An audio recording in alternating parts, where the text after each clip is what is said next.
What's up, you guys? Welcome to today's video. If you're new, my name is Jess. I'm a recovering addict who also served time in prison. I will leave more information about my journey and my story in the description box of this video. But for today's video, I'm going to be giving you my opinion on how to survive prison.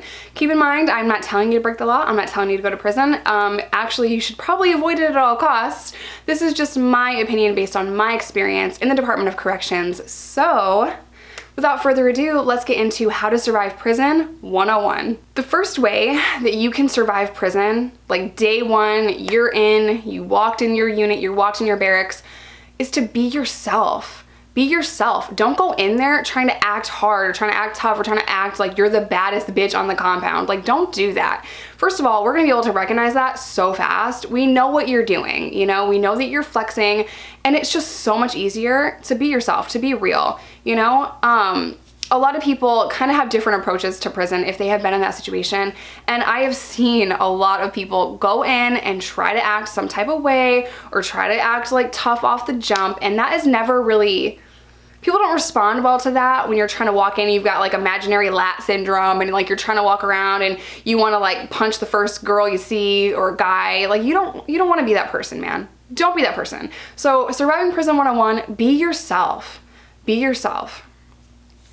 Number two, you have to be respectful, and it would probably be things that you don't necessarily even know is disrespect. Prison is a whole nother world. It's like a little city. So the prison is gonna give you a handbook. That's not even worth the paper it's written on, to be honest, because you have to make sure that you're respectful to the other inmates, whether that's being quiet. You know, a lot of people like it quiet at a certain time. If you're in a unit with lifers, they don't like you to be loud, acting crazy, like singing, dancing, jumping on the tables. Like, they don't want you to be that person. They want you to be quiet. They want you to respect their space. It's their house. They live there. So I can't even stress this enough. Being respectful in prison is so important. It is so important. You can't step on another person's bed to get to your bunk. You can't be too loud. You can't hug the phone. You have to be respectful. So that's so important, you know? There are gonna be different situations where you're tested, and just, you have to keep that in the back of your mind. Be respectful. Don't be up in the mix, talking about different charges, talking about different people. Like, be respectful.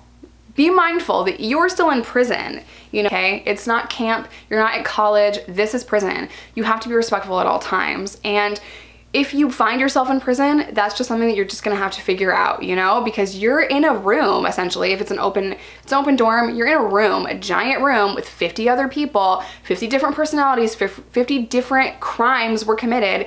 You just have to be respectful all the time. Okay, the next piece of advice that I have for surviving prison is learning how to say no and standing up for yourself. Now, like I said, the first piece of advice is don't walk in with imaginary lat syndrome, thinking that you're tough. Don't walk in there, try to front and be someone you're not.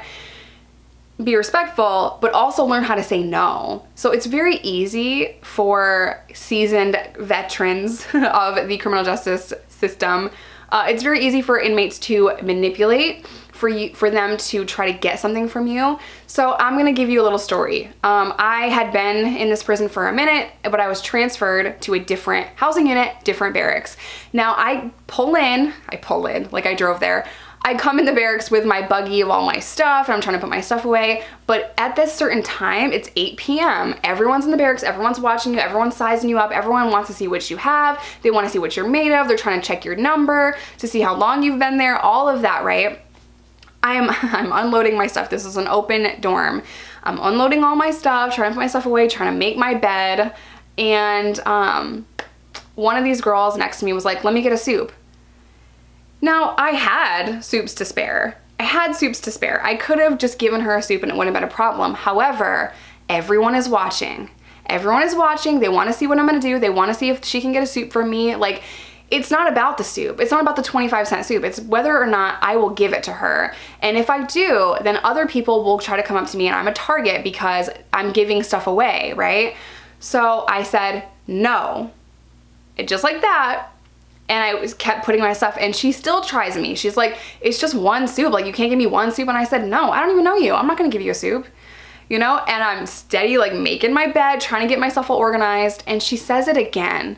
She says it again. She said, "That's fucked up. I can't believe you're not just gonna give me a soup. Like, it's one soup. Like, what's the big deal?" And she's kind of going off about this soup. And I'm just like, listen, I said what I said. I'm not gonna give you a soup. And I stopped for a minute because now I need to know what you're gonna do. I need to know if you're gonna try to test me again over a soup or if I can continue to put my stuff away. She's like, all right, whatever. And she walks off, you know? I had to do that. I had to do that. It would have been so much easier to just throw her a soup and go on about my day. But in the grand scheme of things, it is not okay. It's not better to do it that way because other people, like I said, are gonna try to see what they can get from you. So, yeah, know when to say no. Know when to stand up for yourself. And it could be something so small, like someone wanting a soup from you, or it could be so small, like someone trying to cut in front of you in line. It could be the tiniest thing. You just have to know when to stand up for yourself. And that's gonna lead me to the next little survival tip. Now, I'm not saying fight, but I need to tell y'all right now, you need to be prepared to fight. You have to stand up for yourself. You can't just be beta and sit on your rack and not interact with anyone, but you also can't be like alpha AF and like walk in there like I'm gonna fight whoever. There's a line here, you guys. Like, you have to understand, like, you're gonna be tested. You're going to be tested. People are going to try to get things from you. People are going to try to disrespect you just to see what you're made of. And that first few weeks of being in prison is the most important time because everyone's watching you. We wanna know why you're here. We wanna know what your paperwork is. We wanna know who you are. We wanna know if we can get a soup off you. We wanna know if you're gonna be a punk and let me stand in front of you in line. So that's just really, really important. And that kind of leads me to my next survival tip. Don't be gross. Don't be gross. Take a shower. Keep your stuff neat and clean. And I'm gonna talk about like beds now, okay? Because this is really important. Your bed, your bunk, your rack, your cell, whatever the facility looks like, this is your home. This is your space, but it is also a space that you have to share with other people. And I cannot stress this enough. You have to keep your stuff clean, especially if your cellie is a lifer. They have a very specific way of doing things, or if you're in an open dorm. It's very, very important that you have your stuff in order. If you leave your rack and the blankets are all freaking off the bed, the sheet isn't tight on the bed, if it just looks like a hot mess and you leave the dorm, oh my God, we're gonna have problems. We're gonna have problems. You can't just leave your stuff like that. So, how to make a bed in prison 101. You have to take that sheet, you guys. You have to tighten that freaking sheet so tight that it takes a square mattress and makes it round. Like, it has to be tight. Tight, tight, tight, tight, tight. And usually if you're brand new, fresh in there, people are gonna know that you're green. They're gonna know that you don't know how to do it. Usually someone will be like, yo, you doing that wrong. This is how you do it. And they'll kind of show you, you know? But if you have to be told more than once that your bed is crazy, your bed's a mess, then we have a problem, okay? So the bed has to be tight. We sleep on the bed, not in the bed. It's very, very, very important because people will get pissed if your stuff is just everywhere, if blankets are hanging over this rack. So the reason why we sleep on the bed and not in the bed is for that reason, to keep everything tidy. Now you will have like an extra bed. I think you get 2 blankets, 1 sheet, 1 pillow, and 1 pillowcase. So you can use your jacket. Some facilities might give you a jacket. You can use your jacket as a blanket at night, or you can use an extra blanket. But if you're using that blanket at night, it has to be able to either fit in your trunk and during the day, or it has to be able to be folded very neatly and tightened underneath your mattress so it doesn't look like, kind of like this. See how I've got like this at the end of the bed? You have to make sure that it is very, very, very neat. A quarter can freaking bounce off that. I am so serious. Like, I can't even stress enough. It's so important to have your hygiene on point and to also make your bed, keep your area clean. Another way to survive prison is literally to not insert yourself in someone else's stuff. So for example, let's say that you see 2 girls, they're about to go into a fight. You can tell they're about to brawl, right? If I went over there and I'm like, hey everybody, let's just calm down, like let's just relax. No, that is like a huge mistake. You cannot go break up that fight. You cannot tell them, oh, calm down, everyone relax, for 2 reasons. When in the history of ever has a woman been told to calm down and she actually calmed down? No, don't do it. It's like throwing kerosene on a fire, okay? So that's number one. It doesn't calm us down, it makes us worse. I can almost guarantee you that if you try to tell a woman to calm down, she's probably gonna fight you, bro. Like, don't do it. Another reason is it's not your business. They both feel like they have a right to be fighting each other. They're both like, whatever has gone down between these two people, they feel like we need to fight, there's just cause. And if you try to break that up, their friends are gonna get involved, they're gonna stop you. It's gonna be a huge mess. It's gonna be drama that you do not want. So never try to break up a fight or insert yourself in someone else's stuff, even if you think you're trying to help them. And that's kind of gonna lead me into staff assaults. If you see a correctional officer hurting another inmate, that is something that you can't help either. And that is so frustrating, you guys, because as a person, you want to help another person, especially when it's something like that, when it's the prison correctional officers assaulting an inmate. You want to tell them, like, you want to stop them, you want to break up this fight, you want to help that individual, but you can't. You are powerless over what is happening inside those walls. When those correctional officers are doing that, you're powerless. You can't do anything, okay? You just can't. Because you're gonna get beat up, it's gonna be worse for you. So, I mean, you can try, but it's not good. It's just not good that you're in the mix with other people in their business, okay? That can go inmate on inmate fighting or staff on inmate fighting. Okay, the last way that you can survive prison is to not be friendly with the officers.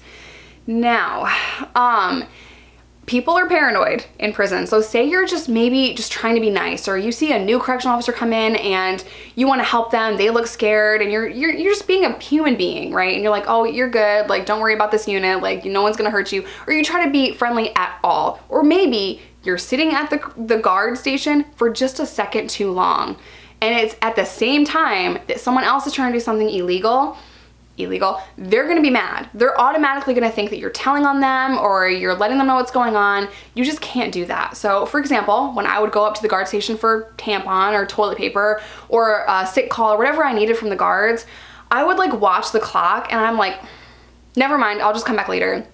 If it's taking too long or they're dealing with someone else, I am not gonna stand there. I'm not gonna stand there. I'm not gonna wait for you. I'm just gonna say, never mind, I'll come back later. Like, I see you're busy. Because I don't want to be just seen just chilling at the guard station. I don't want to be seen doing that at all. So, that's another way that, like, it could put other people against you. If they see that you're just up there too long, you're too friendly with the guards, they're gonna wanna know what you're doing. Or maybe they're gonna think that you're trying to get drugs in, now they want that connect, right? So it's just better if you just do not be too friendly or talk too long to the correctional officers. I have to throw this in here too. In order to survive prison, you just have to be strong mentally, and just know if you have a release date that this is temporary. You should be using that time to better reflect on your own personal life or why you're there, or maybe trying to educate yourself. And I'm not saying isolate yourself and be alone, because that's not really that great either. But at the same time, you have to be mentally strong to overcome prison. There are people that are going to talk crap to you. There are people that are going to step up to you. There are people that are going to test you. And it's also really tough because you're away from family, your freedom is stripped from you, your dignity is often stripped when you're in prison. It's tough on the day-to-day. You never know what's gonna happen. You always have to watch your back. You always are kind of on a heightened sense of alert. So you just have to be strong mentally to survive prison. I will always remember my DIN numbers. I will always remember getting arrested. I will always remember the things that certain people said to me. It's just in my brain. Prison fights I've been in are ingrained into my brain, and that's kind of why I always am on a heightened sense of alert. I probably have PTSD from it. I'm always kind of watching my back. If someone walks up to me too fast, I'm like, whoa, what's up? Like, it's just in my brain, right? And not that I'm a very like defensive or like whatever person, I'm not trying to throw hands, but like I'm also very aware of my surroundings, and that's just another thing that you have to do in prison. You have to be aware of your surroundings. You have to watch your back. You have to make sure that someone's not gonna run up on you, because if they run up on you, you're gonna have to defend yourself, and you might have to fight for your life. It could pop off at any time. I don't care what jail, what prison, what facility it is, state, federal, or if it's just a county jail, you have to be prepared. You have to be prepared to defend yourself at all times. So being mentally strong is really important. I will say this too, another little thing on just how to survive prison is to just like go in there knowing that this is gonna be the worst time of your life, but it's up to you to make that positive. It's up to you to make that change. It's up to you to decide how you want to do your time. Are you going to let the time do you, or are you going to do the time? You have to just kind of think it out. You have a little bit of time before you get sent to prison fighting your case, right? Use that time to reflect and to really ask yourself, turn inwards and say, like, how do I want to do this time? How am I going to respond to these situations? And just be as prepared as possible. Nothing is going to prepare you, you know, for everything. I can't sit here and tell you exactly how you're going to be feeling or exactly what these guards are going to do or what they're going to say. I can tell you that it takes immense strength to overcome those things. You know, don't be disrespectful. Try to stay out of the mix. Try to stand up for yourself if you need to, and just know that that's going to happen, or you're going to get ran the F over, you guys. It's prison. So hopefully this video was informative to you guys. I love you all. Stay safe, stay sober, do not break the law, and then you won't have to worry about any of this. And I will see you guys in my next one. Bye.